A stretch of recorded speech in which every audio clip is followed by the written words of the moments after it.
President Joe Biden revealed that Shamsuddin Jabbar, the suspect in the New Year's Day attack in New Orleans, had pledged allegiance to the Islamic State and claimed he acted alone. Jabbar, a 42-year-old U.S. Army veteran from Texas, drove his truck into a crowd celebrating New Year's, killing at least 16 and injuring at least 30 others.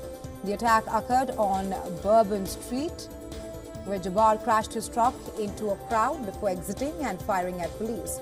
The FBI is leading the investigation and has found evidence of Jabbar's support for the Islamic State, including videos posted on social media just hours before the attack.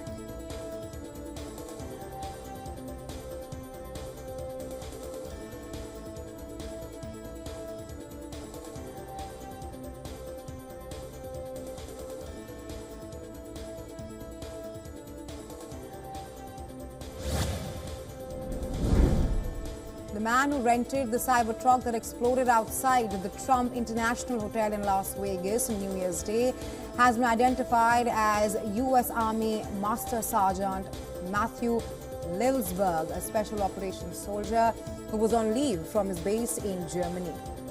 Well, according to reports, he was a Green Beret operations officer who was stationed mostly at Fort Carson, Colorado in Germany. He was enlisted in 2006 and served in various capacities, including deployments to Afghanistan. He was a highly decorated soldier as well, receiving multiple commendations, including the Bronze Star Medal for Valor. Officials believe he was inside the vehicle when it exploded and that he acted alone. A probe is underway to assess the motive behind the blast.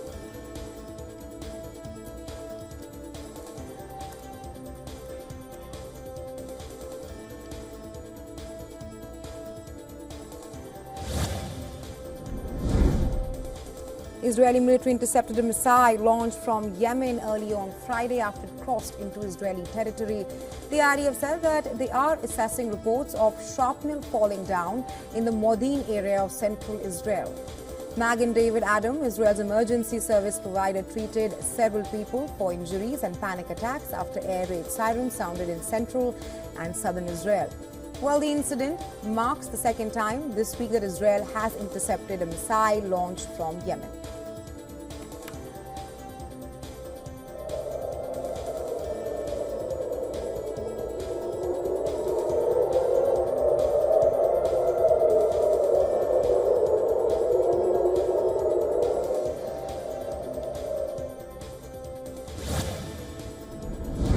Israel's military has released footage showing strikes on medium-range rocket launchers at a Hezbollah military site in southern Lebanon. The military stated that it had requested the Lebanese army to destroy the launchers before taking action. The Lebanese army has not commented on the incident yet.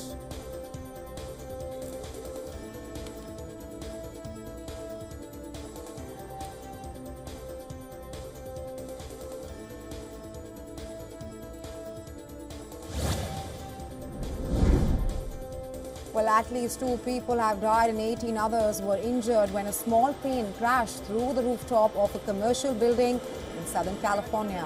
Police and fire authorities arrived on the scene and battled raging blaze and evacuated nearby businesses.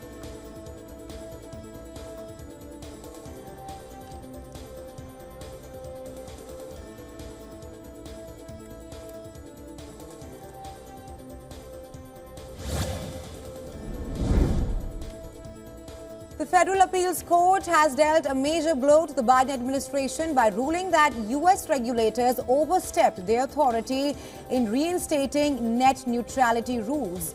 The court's decision essentially means that internet service providers cannot be regulated by the Federal Communications Commission in the same way that telephone services are. This ruling is the latest in a long-standing battle over how much control U.S. regulators should have over ISPs.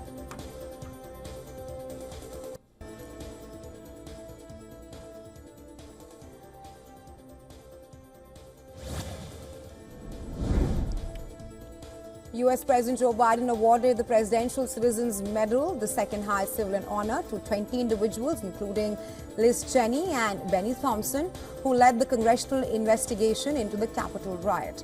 This recognition comes despite Donald Trump's calls for them to be jailed for their roles in the inquiry.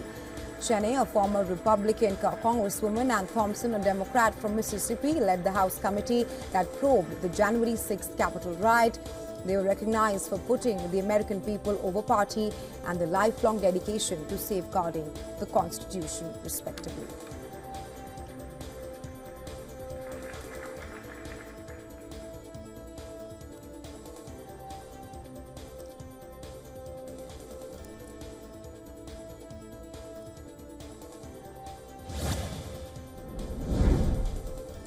South Korean investigators have called off the attempt to arrest impeached President Yoon Suk-yeol at his residence over his failed martial law bid.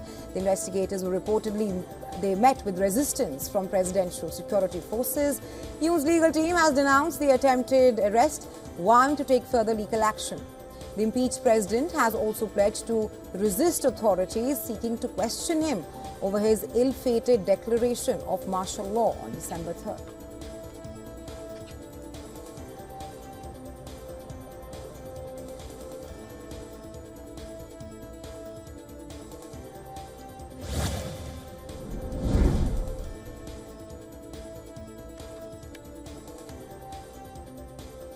China Aerospace Science and Technology Cooperation successfully conducted 5 rocket engine tests in Beijing and Liaoning County, laying a solid foundation for major aerospace projects later this year. In Beijing Institute 101 of the Academy of Aerospace Propulsion Technology under the CASC conducted a test on 4 types of engines, including a new hydrogen-oxygen engine, while in Liaoning, a test of a liquid oxygen methane engine was also successfully completed on Thursday.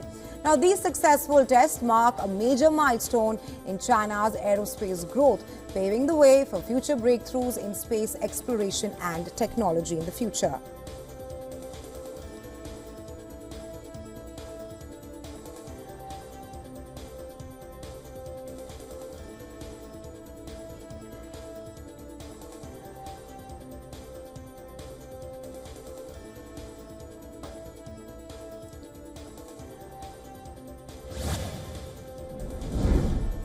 China's railway system had a record-breaking year in 2024, handling over 4.08 billion passengers trips, which is a 10.8% increase from the previous year. According to the China State Railway Group, the average daily number of passenger trips reached an all-time high of 21.448 million, with the railway transport volume setting new records during peak travel seasons like the Spring Festival and summer holidays. The country's railway network now spans 160,000 kilometers, including 46,000 kilometers of high-speed rail connecting 99% of Chinese cities with populations over 200,000. The growth in railway usage is also driven by improved ticket availability during peak times and the expansion of high-speed rail services to more cities.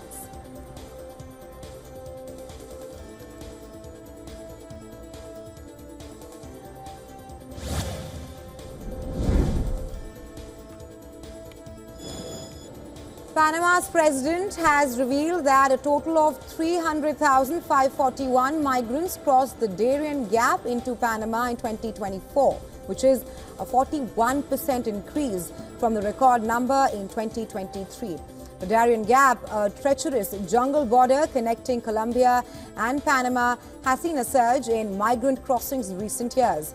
Venezuelans accounted for 69% of migrants in 2024, fleeing economic collapse and political repression in their home country. In a bid to address the crisis, Panama's government implemented stricter migration policies, including fencing parts of the Darien with barbed wire, imposing fines and deporting migrants through US-funded flights.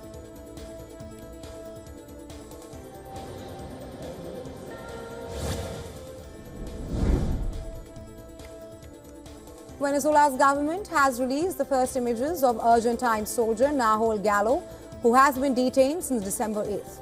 The images show Gallo walking in a blue prison uniform, sparking concerns about his treatment and well-being. Argentina's President Javier Milei has condemned Gallo's detention, filing a complaint with the International Criminal Court for arbitrary detention and forced disappearance. However, Venezuela's Attorney General has offered a conflicting account, claiming that Gallo tried to enter Venezuelan territory with a criminal plan hidden behind a supposed visit to his partner and son. The version of events contradicts the Argentine government's assertion that Gallo was only visiting his family.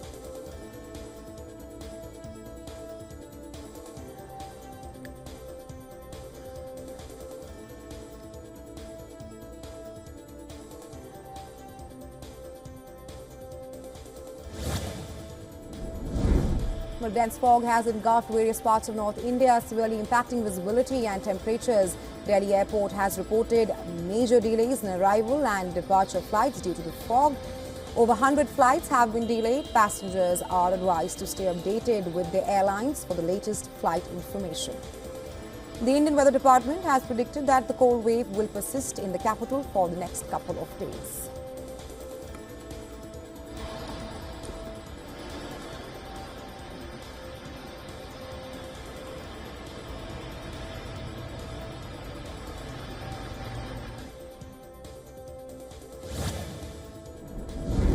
Apple has agreed to pay $95 million to settle a class action lawsuit alleging that its Siri voice assistant violated user privacy by recording unintended conversations. Users claim Siri activated without their knowledge and shared private data with the advertisers. The settlement covers devices from September 2014 to December 2024, with users eligible for up to $20 per device. Apple, meanwhile, denies any wrongdoing but agreed to the payout. Lawyers may claim $28.5 million in fees from the fund.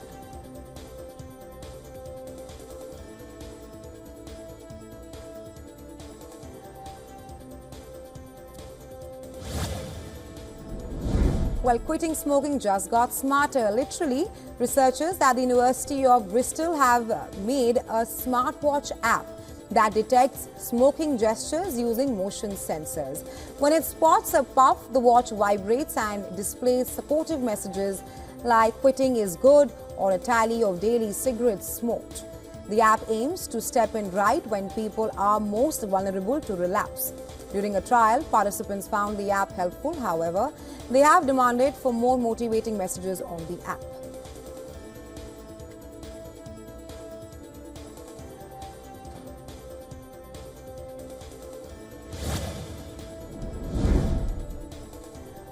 Malaysia's communications regulator has granted operating licenses to Tencent's WeChat and ByteDance's TikTok under a new social media law which is aimed at combating rising cybercrime. The law requires platforms with more than 8 million users in Malaysia to obtain a license or face legal action. While both Telegram and Meta platforms applications are in the process of completion, Elon Musk's X has not applied for the license yet. X has claimed that its local user base is below the 8 million threshold, a claim that is being reviewed by the Malaysian government. As per reports, while WeChat has 12 million users in Malaysia, TikTok has over 28 million users.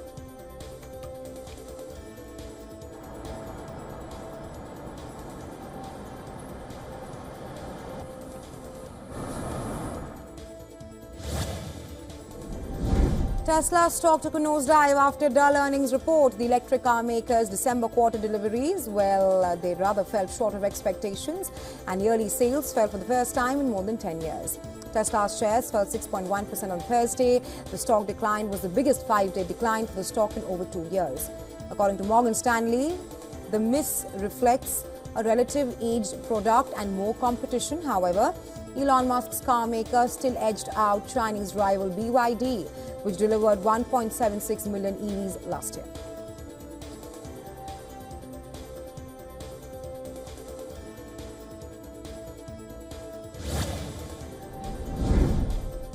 With profit growth slowing in 2025, the tech giants that propelled the S&P 500 index 23% higher last year will probably have a hard time maintaining their dominance in the market.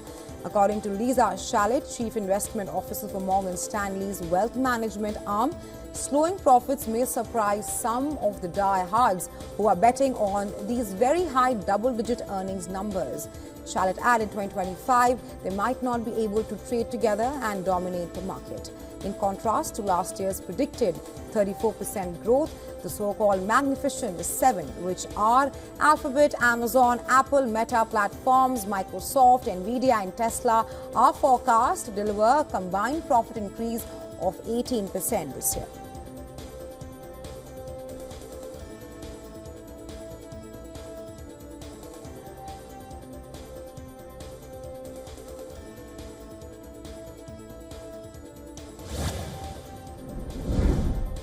Digital asset firms in Canada are quickly putting what they've learned from the crypto industry's high-profile triumphs in the US elections last year into practice. Crypto has not been as big of a topic among Canadian politicians, but the industry hopes that this will change. The Canadian political system prohibits corporations from contributing to the elections, and in 2025, the maximum amount a person may give to a political party or its contestants is $1,750 Canadian dollars. Since November, despite these limitations, the Canadian crypto sector has continued to make strides. Canada's crypto industry would likely to see digital assets become a bigger focus in this year's election, similar to how it was in the US.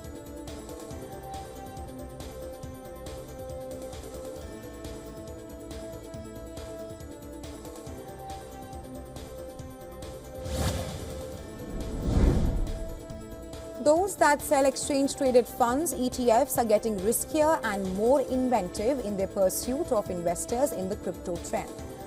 As 2024 came to a close, the US markets regulator received paperwork covering a multitude of innovative offers, and one product that was suggested was an ETF by ProShares that would use Bitcoin as the denominator for the return of the S&P 500.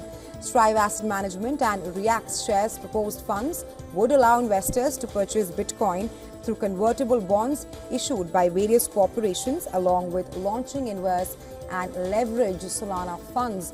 Fluctuation shares, an ETF provider plans to launch a vehicle that would use futures contracts to track the sixth largest digital coin. It appears the rush to convert the current crypto craze is turning into a race.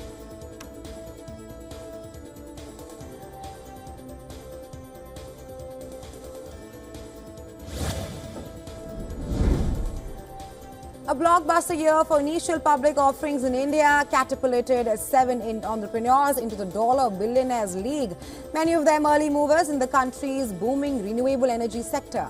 A similar trend could play out in India's equity market, which was on a roll in 2024 with a record 1.66 trillion rupees or $19.82 billion raised through IPOs compared to 650 billion rupees in 2023. Well, this was fueled by a 27% rise in the number of unique investors on the main bourse to $109 million. This year, around 85 companies are looking to take advantage of the IPO boom and raise $18 billion. This comes despite a pullback in Indian stocks in recent months. A slowing economy, high interest rates, and weak corporate profits. They are the key concerns for this year.